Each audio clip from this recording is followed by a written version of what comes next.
நேர்கள் எல்லோருக்கும் வணக்கம். மற்றும் ஒரு காணொலியினூடாக சந்தித்திருக்கின்றோம். நாட்டில் தற்போது பேசு பொருளாக இருக்கின்ற ஒரு விடயம் என்பது அரசியல் செயற்பாட்டாளர் டான் பிரியசாத்தினுடைய படுகொலை சம்பவம் சார்ந்துதான்.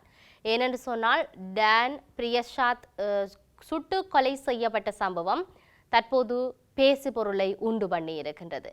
அரசியல் கட்சிக்குள்ள அந்த கட்சி சார்ந்தவர்கள் ஒரு விடயத்தை சொல்லுகிறார்கள். காவல்துறையினர் இன்னொரு நகர்வோடு அந்த விசாரணையை கொண்டு செல்கின்றது. நாட்டில் நாளுக்கு நாள் இவ்வாறான துப்பாக்கி சூட்டு சம்பவங்கள் அதிகரித்து கொண்டிருக்கின்றது. இவற்றையெல்லாம் பார்க்கின்ற பொழுது என்ன நடக்கின்றது என்ற மிகப்பெரிய கேள்விகளை உண்டு பண்ணி இருக்கின்றது. இதிலும் குறிப்பாக டான் பிரியசாத்தினுடைய பூத உடலானது உறவுகளிடம் கையளிக்கப்பட்ட பின்னணியில் அந்த குடும்பத்தில் இருக்கக்கூடிய அவருடைய குழந்தைகள் மனைவி அழுகின்ற அந்த சம்பவம் நிலத்தில் விழுந்து சத்தமிட்டு அழுகின்ற அந்த காணொளியினை பார்க்கின்ற பொழுது சற்று கவலை அளிக்கின்றது, வேதனை அளிக்கின்றது. ஏனென்றால் அவர்கள் அந்த துயரத்தினால் படுகின்ற பாடு என்பது ஏராளம். குறிப்பாக அவருடைய குழந்தைகள் கத்தி கூச்சலிட்டு தரையில விழுந்து அழுகின்ற சம்பவங்கள் எல்லாம் ஏராளமாக எங்களால் பார்க்கக்கூடியதாக இருக்கிறது. ஆகவே இவ்வாறான சம்பவங்கள் இன்னொரு நாளில் இல்லாட்டி இன்னும் ஒருவருக்கு இடம்பெறாதவாறு பார்த்து கொள்ள வேண்டிய பொறுப்பு ஸ்ரீலங்கா அரசாங்கத்துக்கு இருக்கின்றது என்பதை சொல்லக்கூடியதாக இருக்கிறது. இதில் முக்கியமாக பாதுகாப்பு சார்ந்து மிகப்பெரிய கேள்விகள் எழும்புகின்றது என்பதை நாம் மிக தெளிவாக சொல்லுகின்றோம். ஏனென்றால் அரசியல் கட்சிக்குள்ள இருக்கக்கூடிய ஒரு அரசியல் செயல்பாட்டர் அவருடைய பின்புலம் வேறவாக இருந்தாலும் என்னவாக இருக்கிறதோ, அதே போல நீதிமன்றத்துக்குள் இடம்பெற்ற கனிமல சஞ்சீவியுடைய கொலை, அதே போன்று வைத்தியசாலை அனுராதபுர வைத்தியசாலையில் இடம்பெற்ற அந்த வைத்தியருடைய பாலியல் பலாத்காரம், இவ்வாறான அந்த துன்புறுத்தல் சார்ந்த இவ்வாறான விடயங்கள் எங்களுடைய நாட்டு மக்களுடைய பாதுகாப்பு, நாட்டில் இருக்கக்கூடிய பாதுகாப்புத்துறை என்ன செய்கின்றது என்ற மிகப்பெரிய கேள்விகள் எல்லாம் உண்டு பண்ணி இருக்கிறது. அந்த பின்னணியில் தான் டான் பிரியசாத் ஜார் என்றும் அவருடைய பின்னணி என்ன என்ற விடயங்கள் சார்ந்து நாம் பார்க்க வேண்டிய தேவை இருக்கிறது. இந்த நடந்த துப்பாக்கிச் சூட்டில் படுகொலை செய்யப்பட்ட அரசியல் செயற்பாட்டாளர் டான் பிரியதாச ஈஸ்டர் தாக்குதலுக்கு மூளையாக செயற்பட்டவருக்கு நேரடி உதவி செய்தவர் என்று தெரிவிக்கப்பட்டிருக்கிறது. தன்னை தானே சமூக ஆர்வலராக காட்டிக்கொண்டு நாட்டில் பல்வேறு கலவரங்கள் மற்றும் பாதாள உலக நடவடிக்கைகளில் ஈடுபட்டதாக குற்றம் சாட்டப்படும் டான் பிரியதாஸ் நடந்த துப்பாக்கிச் சூட்டில் உயிரிழந்திருக்கிறார். முதலில் அவர் இறந்துவிட்டதாக காவல்துறையினர் ஊடக பேச்சாளர் சொல்லியிருந்தனர். அதன் பிற்பாடு அவர்கள் இறந்துவிட்டார் என்ற விடயத்தை உறுதிப்படுத்திய போதிலும் அது தவறானது என்று சொல்லப்பட்டிருந்தது. கொழும்பு தேசிய மருத்துவமனையில் தீவிர சிகிச்சை பிரிவில் வைக்கப்பட்டிருக்கிறார், சிகிச்சை பெற்று வருவதாகவும் சொல்லியிருந்தார்கள். இருப்பினும் டான் பிரியதாச இறந்துவிட்டார் என்பதை காவல்துறையினர் இன்றைய தினம் உறுதிப்படுத்தி இருப்பதை நாங்கள் பார்க்கக்கூடியதாக இருக்கிறது.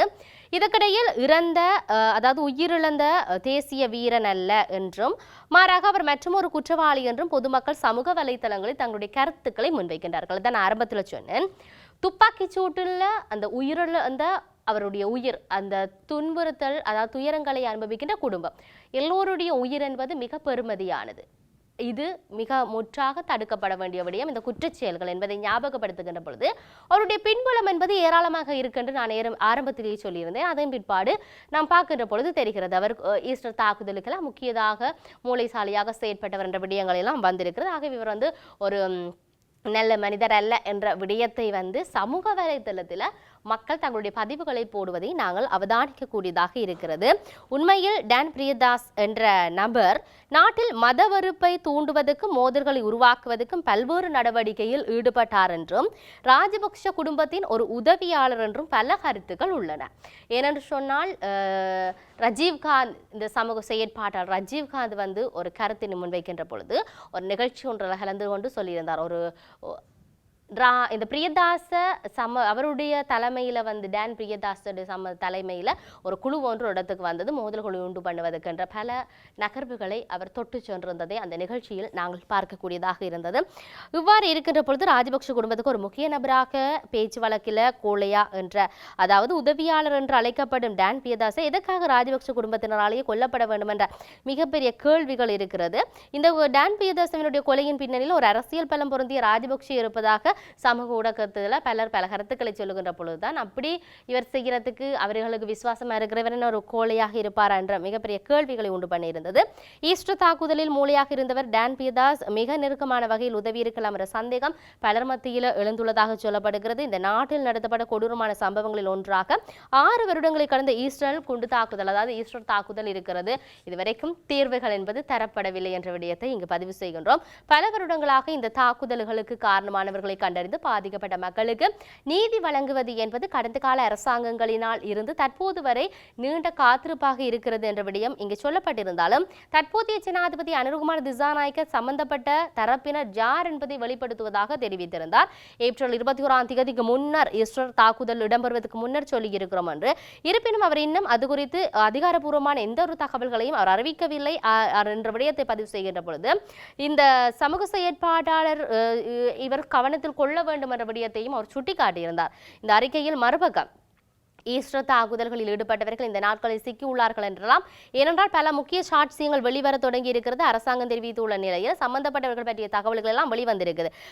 இந்தக்கு மத்தியில தான் இந்த டான் பியதாஸ் என்பவர் ஈஸ்டர் தாக்குதலில் ஈடுபட்டுள்ள நிலையில் அவரை தாக்குதல்களுடன் சம்பந்தப்பட்டவர்கள் கொலை செய்திருப்பதாகவும் ஒரு தகவல் வந்திருக்குது. ஈஸ்டர் 21ஆம் தேதி இடம்பெற்றது இம்மாதம். ஆகவே இந்த ஈஸ்டர் தாக்குதலுடைய ஆண்டு வரப்போது 6வது ஆண்டு வருவதற்கு முன்னர் நான் உங்களுக்கு 21ஆம் தேதிக்கு முன்னர் யார் குற்றவாளிகள் என்பதை நிரூபிப்பேன் என்ற விடயத்தை ஜனாதிபதி அனுரகுமார் திசாநாயக்க சொல்லியிருந்தார். ஆனால் அந்த காலப்பகுதியில் குற்றவாளி யார் என்பது நிரூபிக்கப்பட்டதா இல்லாட்டி யார் என்று அறிவித்தார்களாண்டா இல்லை. மாறாக இன்னொரு வகையாக இந்த பேராசிரியர் கடத்தப்பட்டு கொலை செய்யப்பட்ட சம்பவம் சார்ந்தாக மட்டக்களப்பில் இருக்கக்கூடிய சிவனேசதுரை சந்திரகாந்தன் அழைக்கப்படுகிற பிள்ளையான் கைது செய்யப்பட்டிருந்தார். அந்த பிள்ளையானுடைய கைதுக்கு பின்னர் பல நகர்வுகள் நகர்ந்திருந்தது. அந்த விடயத்தில் தான் சொல்லப்பட்டிருந்தது.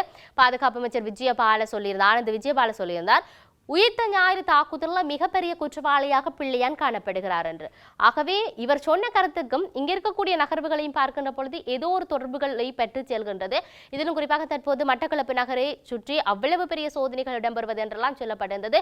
குற்றப்புலனாய்வாளர்கள் அங்கு அதிகமாக இருப்பதாகவும் சொல்லியிருந்தார். ஏனென்றால் அவரை சார்ந்து இருக்கக்கூடிய விசாரணைகள் என்பது ஏராளமாக நடைபெற்றுக் கொண்டிருக்கு. அதன் பிற்பாடு அவருடைய அலுவலகத்தில் அந்த கண்டுபிடிக்கப்பட்ட துப்பாக்கிகள் அதனுடைய தொடர்ச்சி இருக்கிறது. நாங்கள் இன்னொரு பதிவில் பார்க்கலாம் அவர் சார்ந்த நகர்வுகள் எப்படி இருக்குன்னு சொல்லி. இப்படி இருக்கின்ற பொழுதுதான் இந்த இடத்துல இப்பொழுது பியதாஸ் என்பவர் கொல்லப்பட்டிருக்கிறார். இவருடைய கொலைக்கு பின்னாலும் உயிர்த்த ஞாயிறு தாக்குதல் சார்ந்த சம்பவங்கள் இருக்கும் என்ற விடயம் இங்கு வெளிவந்திருக்கிறது. இதை தாண்டி ஸ்ரீலங்கா பொதுஜன பெரமுனவினுடைய வேட்பாளரும் ஆர்வலருமான டான் பியதாஸினுடைய கொலையானது அரசியல் நோக்கம் கொண்ட கொலை என அந்த கட்சியின் செய்தி தொடர்பாளர் சட்டத்தரணி மனோஜ் கமகே இந்த விடயத்தை சொல்லியிருக்கிறார். மீ தோட்டமுள்ள வாற்றிலிருந்து கொலனாவ நகராட்சி மண்டபத்துக்கு போட்டியிட்ட பியதாஸ் பல ஆண்டுகளாக ஒரு சிங்கள பௌத்த ஆர்வலராகவும் ஒரு முக்கிய சமூக பிரமுகராகவும் இருந்திருக்கின்றார் என்ற விடயத்தை கமகே சொல்லியிருக்கிறார். அதன்படி படுகொலை அவரது வெளிப்படையான அரசியல் கருத்துக்களுடன் தொடர்புடையதாக இருக்கலாம் என சட்டத்தரணி கமகே கூறிய விடயம் இங்கு பதிவாகி இருக்கிறது. இந்த நிலையில் குறித்த கொலை சம்பவமானது பாதாள உலக குழுவின் தலைவரான கஞ்சிப்பானை இப்ரகான் அல்லது வெளிநாட்டில் உள்ள வேறொரு குற்ற கும்பல் வலையமைப்பெல்லாம் நடத்தப்பட்டிருக்கும் என்ற ஒரு விடயம் சந்தேகப்படுகிறது. இந்த தாக்குதலுக்கு முன் விருந்தில் பங்கேற்ற ஒருவர் வீட்டை விட்டு வெளியேறியதாகவும் அவரிடமிருந்து காவல்துறையினர் வாக்குமூலம் பெற்றுள்ளதாகவும் சொல்லுகிறார்கள். டான் பியதாசினுடைய சகோதரர் திலீனகுமார 2022 ஜூலை 25ஆம் தேதி ஒரு கொடுவத்த பாலத்துக்கு அருகில் இனம் தெரியாத இருவரால் கூறி ஆயுதத்தால் தாக்கப்பட்டு கொல்லப்பட்ட சம்பவம் ஒன்று தற்போது விசாரணைகளில் இனம் காணப்பட்டதோடு அதே குழுவினரை இந்த கொலையிலும் ஈடுபட்டு இருக்கலாம் என்ற விடயங்கள் தெரிய வந்திருக்குது. டான் பியதாஸ் நவ சிங்கள என்ற தேசிய இயக்கத்தின் தலைவராக செயல்பட்டவர் என்று சொல்லப்பட்டிருந்தாலும் 2019ஆம் ஆண்டு திகன பிரதேசத்தில் இடம்பெற்ற இனவாத கலவரங்களின் போது கைது செய்யப்பட்டிருந்ததுடன் 22ஆம் ஆண்டு நடைபெற்ற அறகலிய போராட்டத்தில் இடம்பெற்ற தாக்குதல்கள் தொடர்பாக குற்றச்சாட்டுகளும் அவர் மீது சுமத்தப்பட்டிருந்தமை குறிப்பிடத்தக்கது. இந்த சம்பவமானது கடந்த 22ஆம் தேதி இரவு வெள்ளம்பிட்டியில் உள்ள லக்ஷந்த ஜெவன அடுக்குமாறி குடியிருப்பு வளாகத்தில் மேல்தளத்தில் வைத்து சமூக செயற்பாட்டாளர் டான் பியசாத் அவர் மீதான துப்பாக்கிச்சூடு நடத்தப்பட்டிருந்தது. மோட்டார் சைக்கிள் பிரவேசித்த இருவர் துப்பாக்கிச்சூடு நடத்திவிட்டு தப்பிச் சென்றதாக சொல்லியிருந்தார்கள். இதன் பிற்பாடு அந்த தப்பிச் சென்ற சந்தேக நபர்களை கைது செய்ததாகவும் அதிரடியாக குற்றவாளிகள் கைது செய்யப்பட்டிருப்பதாக சொல்லப்படுகிறது. அது சார்ந்த விசாரணைகள் நகர்வுகள் சென்று கொண்டிருக்கின்றது. ஆகவே பொறுத்திருந்து பார்ப்போம் இதனுடைய விசாரணைகள் எப்படி போகுது, எப்படியான தீர்வுகளை நீதிமன்றம் வழங்கப் போகிறது என்பதை. இந்த துப்பாக்கி சூட்டு சம்பவம் பேசுகிற பொழுது கனைமுள்ள சஞ்சீவியனுடைய வழக்கு எவ்வாறான நிலையில் செல்லுகிறது, செவ்வந்தி எங்கு என்றே தெரியாத ஒரு நிலைப்பாடு இருக்கிறது. பொறுத்திருந்து பார்ப்போம் இதனுடைய நகர்வுகள் எப்படி நகரப் போகின்றது என்பதை மற்றும் ஒரு பதிவினோடாக சந்திப்போம். வணக்கம்.